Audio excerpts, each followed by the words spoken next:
Assalamualaikum dan salam sejahtera.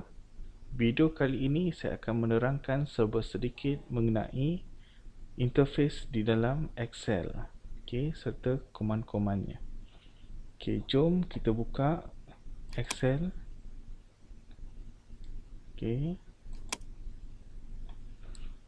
Setiap kali tuan-puan buka, akan keluar paparan macam ini. Bergantung pada versi Excel tuan dan puan. Macam saya guna 2019. Automatik akan memamparkan interface seperti ini dahulu. Untuk memulakan kerja yang baru, tuan-puan boleh klik pada blank workbook.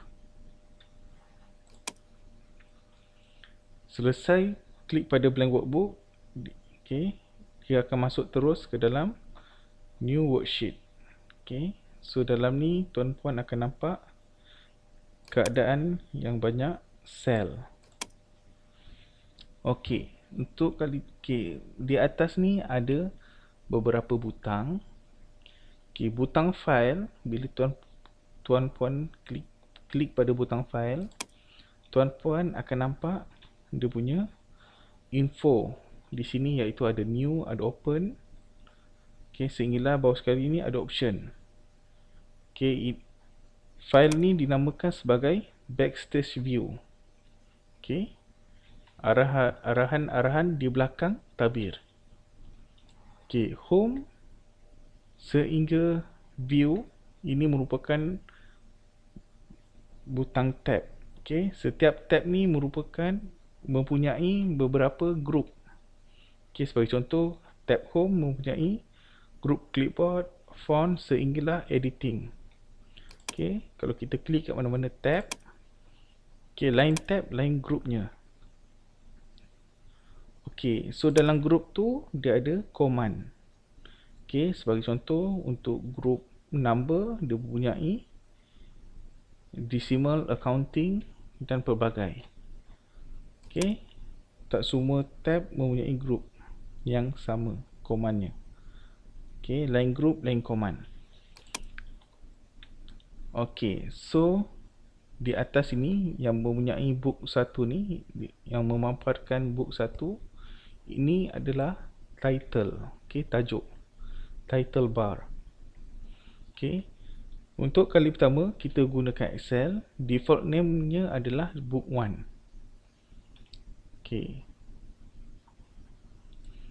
Ujung sekali ini ada control box, yang memaparkan close, minimize dengan maximize.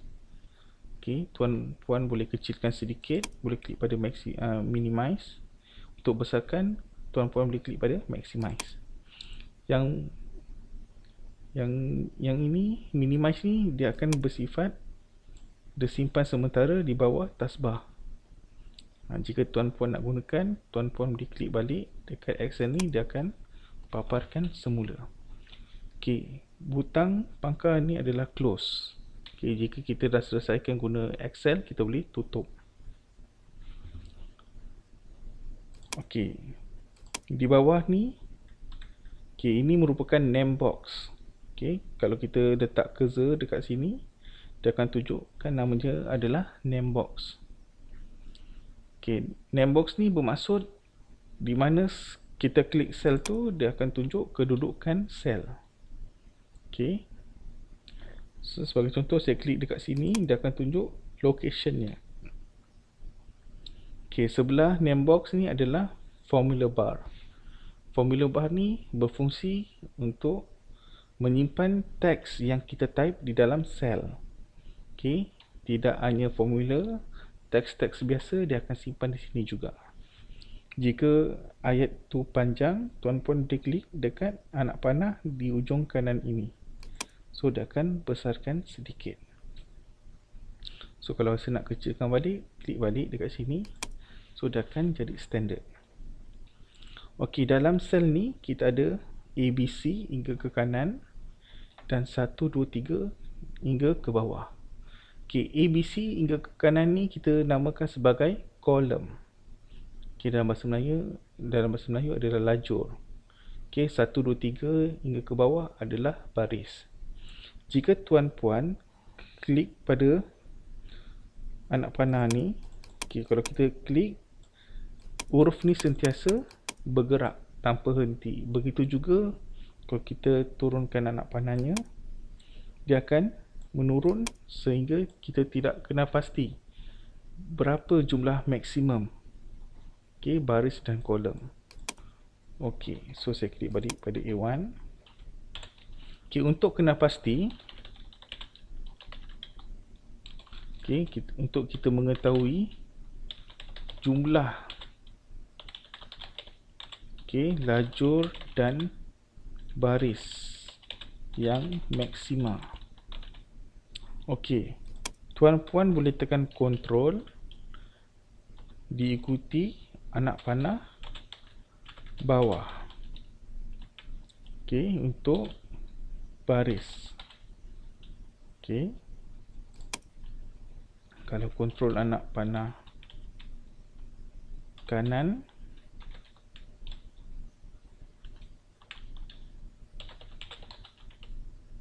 untuk lajur, iaitu kolom. Okey, kita cuba klik kat sini. Okey, kontrol anak panah ke bawah. So, dia akan tunjukkan maksimum baris sebanyak 1.04 juta. Okey, 8576. Okey, manakala untuk kolom pula, saya tekan kontrol anak panah ke kanan. So, dia akan tunjukkan kolom ni sehingga huruf XFD. Okey, XFD ni adalah dalam bentuk huruf. Jika kita tukarkan kepada dalam bentuk nombor, okey, caranya kita klik pada file, klik pada option, okey, kemudian dalam group formula, okey, tuan klik pada working with formulas ni, tik pada R1 C1 reference style, and then klik OK. So, sebanyak 16,384 lajur di dalam Excel.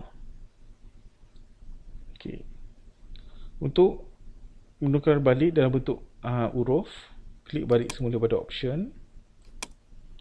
Okey, formula. Okey, untick semula pada R1 C1 reference style. Okey. Okey, jika tuan-puan nak pergi ke atas semula, tuan-puan boleh guna kaedah pada name box ni, type saja A1, kemudian enter. So, dia akan pergi paling atas sekali. Okey, untuk kita nak hide beberapa kolom, okey, tuan-puan boleh highlight beberapa kolom yang tuan-puan nak. Okey, kemudian right click dekat atas ni, kemudian klik pada hide. So, bila klik pada hide, huruf kolom tersebut akan hilang.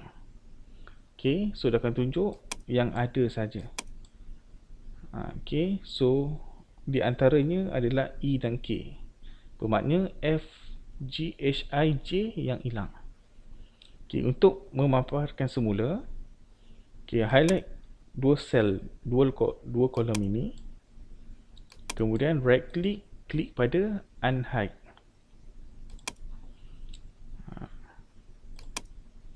Okey, sama juga untuk baris. Tuan-puan boleh highlight beberapa baris. Kemudian right click, ambil hide. Iaitu saya sorokkan kolom 6, 7 dan 8. Untuk memaparkan semula baris yang disorok tadi, tuan-puan kena highlight di antara yang hilang itu, iaitu 5 dan 9.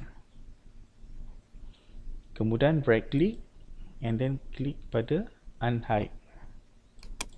So, dia akan paparkan semula baris yang disorok tadi.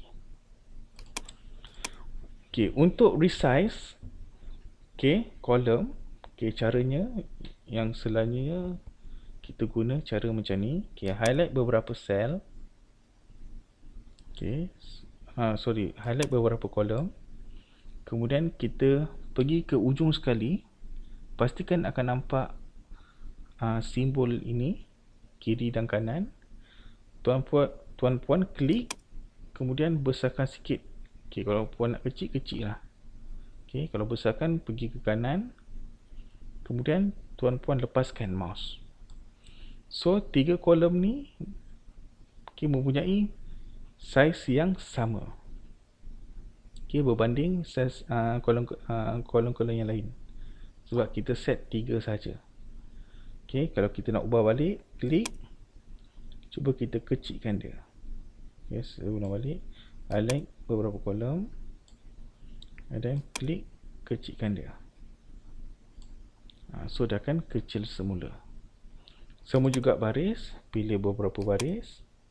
Untuk besarkan dia, lebarkan dia, klik dekat bawah ni sampai nampak simbol atas dan bawah. Klik, tarik. Kemudian dia akan bagi sama tinggi. Kalau kolom tadi sama lebar, untuk baris dia akan bagi sama tinggi. So, kalau kita nak kecilkan balik, klik, tarik saja. Jangan tolak. So di bawah ni ada satu muka surat. Muka surat di dalam Excel dipanggil sebagai sheet 1. Untuk menambah sheet, tuan-puan boleh klik pada ikon tambah, iaitu new sheet. So bila tambah, dia akan tambah muka surat yang baru, sheet 2. Seterusnya dia akan jadi sheet 3. Untuk menyurutkan beberapa muka surat, beberapa sheet, tuan-puan boleh right click kat sheet mana tuan nak suruh. Right click and then ambil hide. Right click and then ambil hide. So untuk memaparkan semula, right click pada tab yang ada, and then right click and then ambil unhide. So dia akan tunjuk beberapa sheet yang telah disuruh. So kat sini tuan-puan kena buat satu-satu dahulu. So pilih salah satu and then OK. So right click lagi sekali, unhide and then OK. So dia akan paparkan balik muka surat yang hilang tadi. Seterusnya kita nak warnakan kita punya tab. Worksheet tab. Sebagai contoh kat bawah ni, kosong saja, tak ada warna. So kita nak warnakan dia.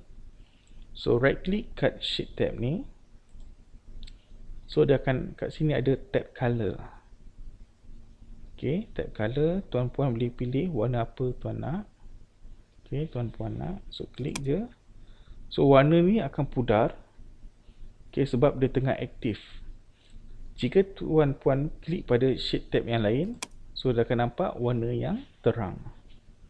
Warna yang terang bermaksud sheet tersebut tidak aktif. Kalau warnanya pudar, maknanya sheet tu sedang digunakan. Pada sheet tu, kita tukarkan color, tab color. So kita ambil warna lain. So tuan-puan boleh cuba dekat rumah, dekat komputer masing-masing.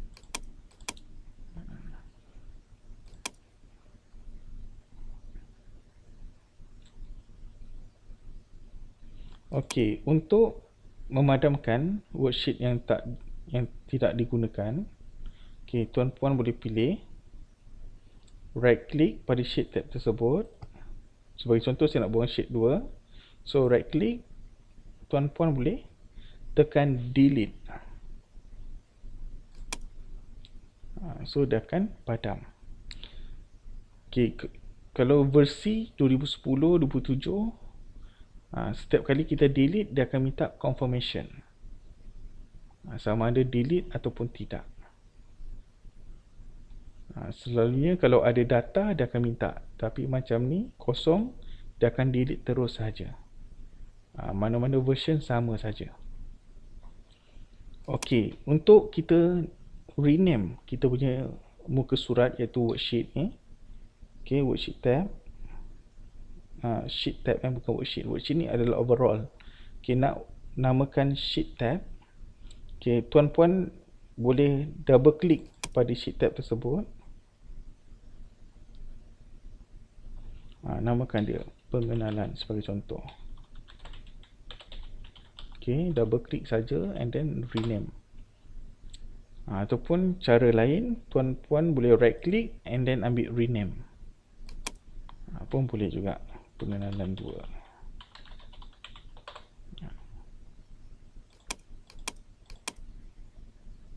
Okay, untuk kita mengawal sheet yang sedang digunakan ni daripada pihak luar, tuan-puan boleh aktifkan protect sheet.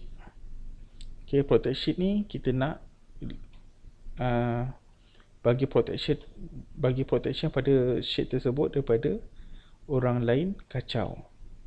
Contoh, saya nak guna pada pengenalan, so saya right click, saya ambil protect sheet, and then password ni terpulang, nak letak boleh, tak nak letak pun tak apa, tapi sebagai keselamatan tuan-puan kena letak. Sebagai contoh, saya letak password. Panjang password tidak kisah, as long tuan-puan ingat. Okay, so dah letak. So dekat bawah ni yang mana tick adalah yang dibenarkan sahaja. Kebiasaannya Excel bagi 2 tick je. Okay, select lock dengan select unlock. Kalau tuan-puan nak yang lain, tuan-puan boleh klik sendiri. So sebagai contoh, saya ikut default, ada 2 ni, and then saya klik OK. So confirmation, letak balik password, OK. Okay, kemudian cuba kita type apa-apa ataupun double klik saja, dia akan bagi satu caution, okay, satu warning. Okay, maknanya tak boleh sebab protect sheet. So kita kena unprotect dahulu baru boleh edit dia punya cell. Okay, so nak deactivatekan balik, right click pada sheet tersebut, okay, unprotect sheet, and then masukkan password yang betul, kemudian OK. Kemudian baru boleh type. OK. Untuk save document, okay, save kita punya worksheet ni, kita punya kerja, okay, terdapat beberapa cara, iaitu tuan-puan boleh klik pada file, okay, klik pada save. Save ni adalah untuk simpanan untuk kali yang pertama, simpan untuk kali yang pertama. Okay, save, kemudian akan ada browse. Okay, klik pada browse, and then tuan-puan boleh pilih kat mana tuan-puan nak savekan dia. So, misalnya dalam dokumen boleh, dalam desktop boleh, terpulang pada tuan-puan. Okay, sebagai contoh, saya letak pengenalan di dalam dokumen. Okay, di dalam dokumen, and then save. Okay, tiba-tiba puan nak save lagi sekali tapi dengan nama yang lain.